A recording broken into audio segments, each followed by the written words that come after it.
Hundreds of years ago, during the Hebrean age Nile, the blacksmith works hard until he creates the masterful sword of his carrier. He then shows it to his young son Conan to teach him about their god Crom and the riddle of steel, which every warrior must solve before they can enter Valhalla. Mael also tells Conan that he shouldn't trust men, women, or beasts. He must only trust the sword. Some time later, the people in Conan's village are having a normal day, when suddenly mysterious black riders wearing a symbol of a serpent with a head on each hand show up at the village and begin killing the locals without mercy. The villagers fight back as much as they can, but they lack proper training and don't last long. Nael manages to use his sadistic sword to kill several of the attackers, but the riders send their dogs to overpower him and eat him.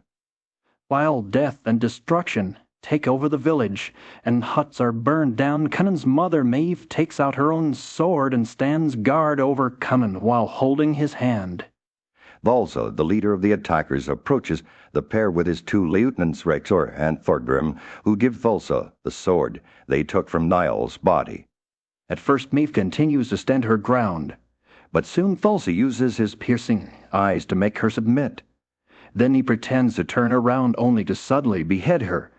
A devastated Conan watches how Volsa keeps the sword his father made. Then he and other the village children are taken away in chains to be sold as slaves, while their village burns. Eventually Conan and some of the children are sold to the Vanner tribe, and they join other kids at a gigantic outdoor grain mill called the Wheel of Pain. Their job is to push the spokes of the wheel all day long, and soon time begins passing quickly.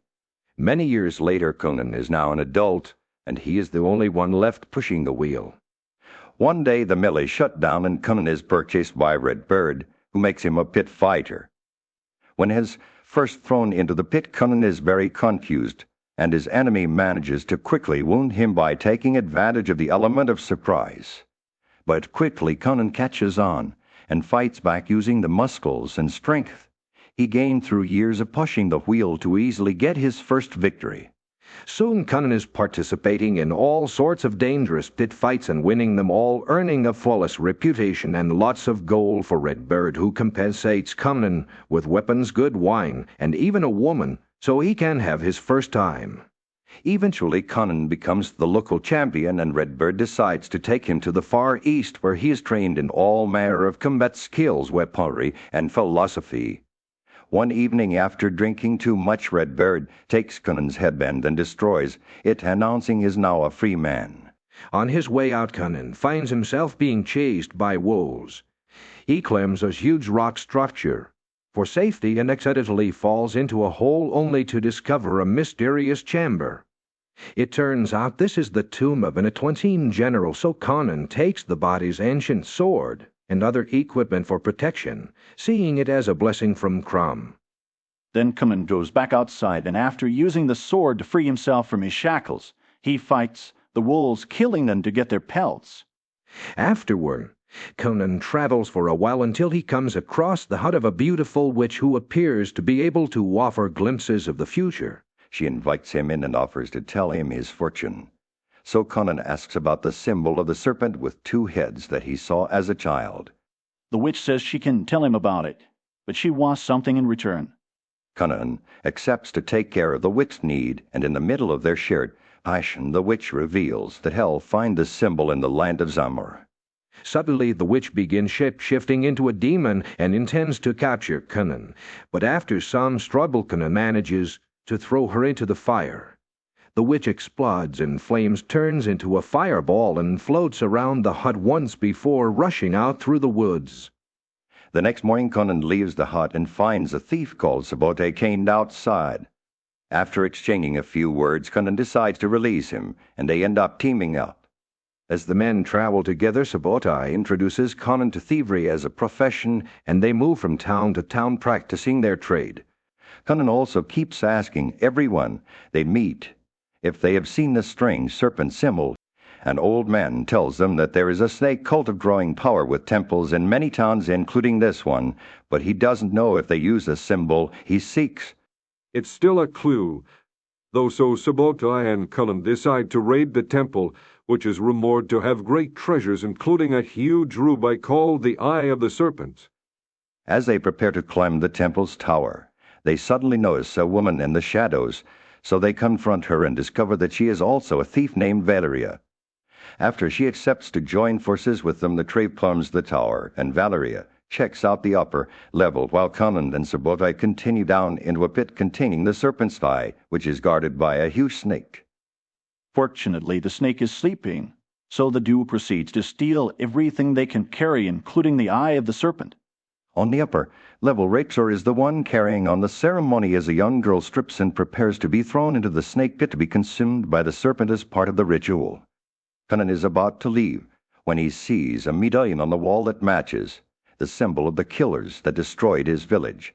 He steals the medallion, however. He takes too long and the snake wakes up.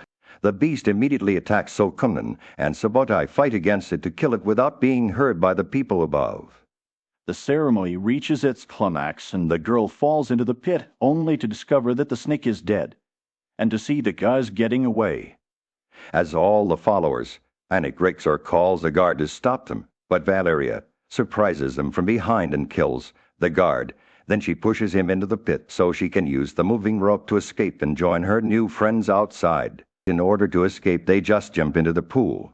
During the next few days, the thieves use their new fortune to celebrate with good food and wine.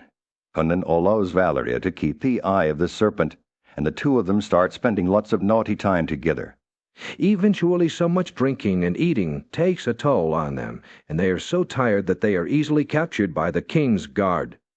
When they are taken to see the king, they expect to be punished, but they are surprised when the king congratulates them for standing up to the cult.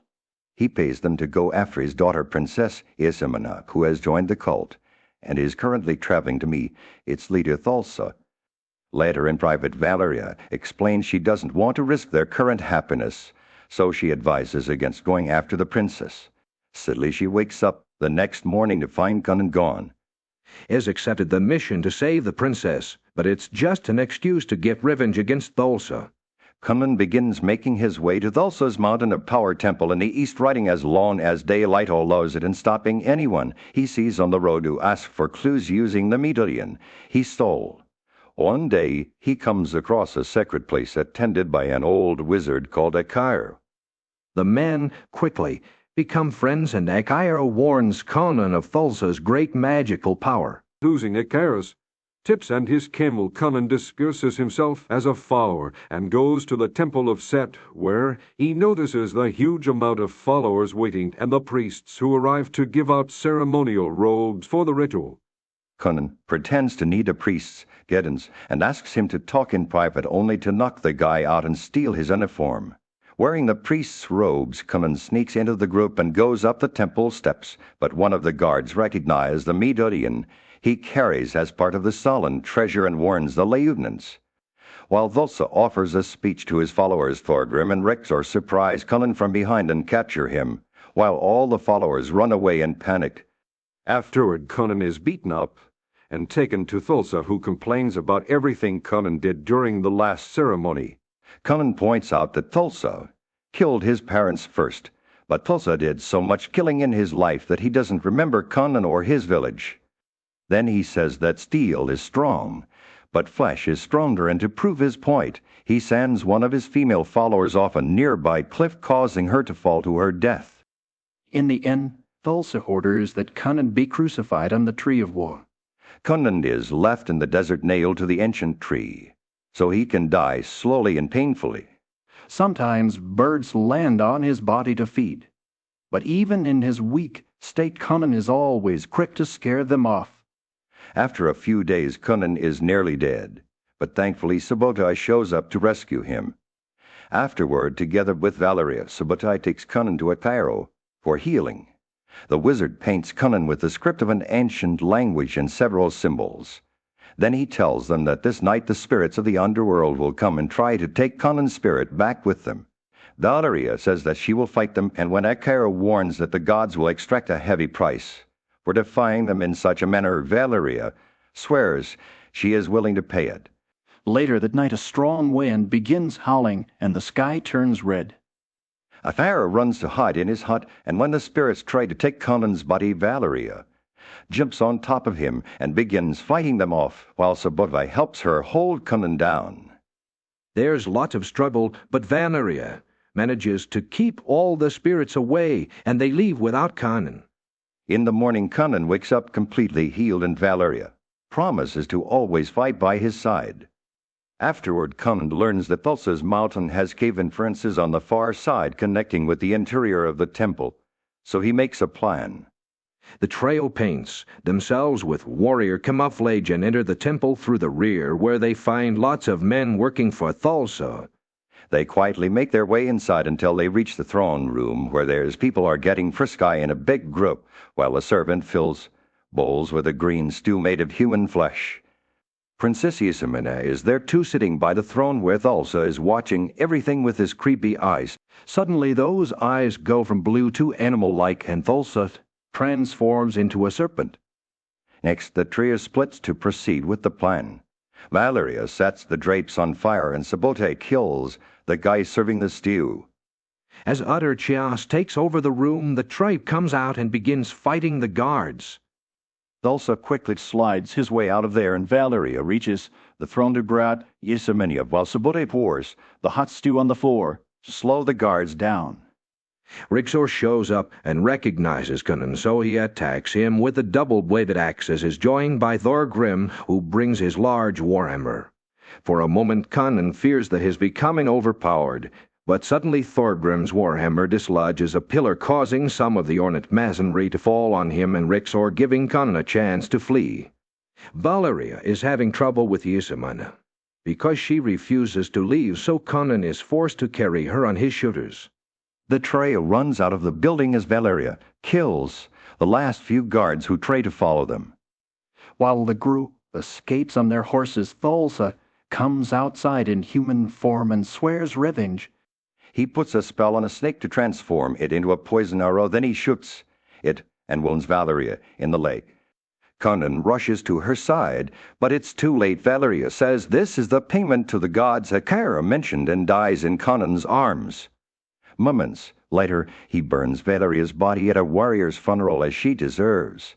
Isamina, who is tied to a nearby rock, tells Conan that the funeral pyre will be seen by Thulsa, and he will attack. But Conan smiles, because that's exactly what he wants. Then Conan, Aikairo, and Sabotai start preparing a defense by setting up booby traps and defensive spikes around the area. Conan also prays to his god Crum, which is something he never did before. Eventually, Thulsa arrives with his lieutenants and a horde of men. At first, he stays far away to watch how his men fight for him. But despite being outnumbered, Conan and Sabotai do a great job at dispatching most of the troops using calculated moves, the element of surprise, and all the traps. Thorgrim is killed by one of these traps, causing a furious Rixor to come after Conan with Niall's sword. When Rixor is about to deliver a killing blow, a Valkyrie suddenly shows up to ask Conan if he wants to live forever. It turns out to be the ghost of Valeria, who is here to fulfill her promise to always fight by Conan's side. Peeling, reinvigorated, Conan manages to slay Rixor, breaking his father's sword in the process. Seeing that his men have lost Thulsa, decides that if he can't have Isamina, nobody will, and prepares another enchanted snake arrow to kill her, despite the girl's desperate pleas for her leader to help her. However, Sabotai rushes up the hill and is able to block the snake with his shield at the last second. Defeated, Thulsa rides away, and Isamina now appears to be free of his indoctrination thanks to having seen his true face. Later, in the evening, Thulsa is conducting another ceremony, while a horde of followers stands on the temple steps with torches. Suddenly, Conan appears behind Thulsa, who stays calm and says that Conan can't kill him because Thulsa is the only purpose Conan has in his life. For a moment, Conan is hypnotized by the power in Thulsa's voice and stare. But remembering what happened to his mother, Conan manages to snap out of it and beheads Thulsa with the hilt of Niall's broken sword. Then he holds Thulsa's head up to the crowd before tossing it down the steps. Seeing that their leader wasn't immortal or sacred as they thought, the crowd throws their torches in the temple's pool, and all leave quietly. Afterward, Conan sits on the steps of the temple alone, thinking about what to do next. He decides to throw a burning oil lamp into the temple to burn it down. Then he picks up Yesamana to return her to her father. In the end, the Khalar speaks, saying that Conan will have many adventures, and that one day he'll become a king by his own hand.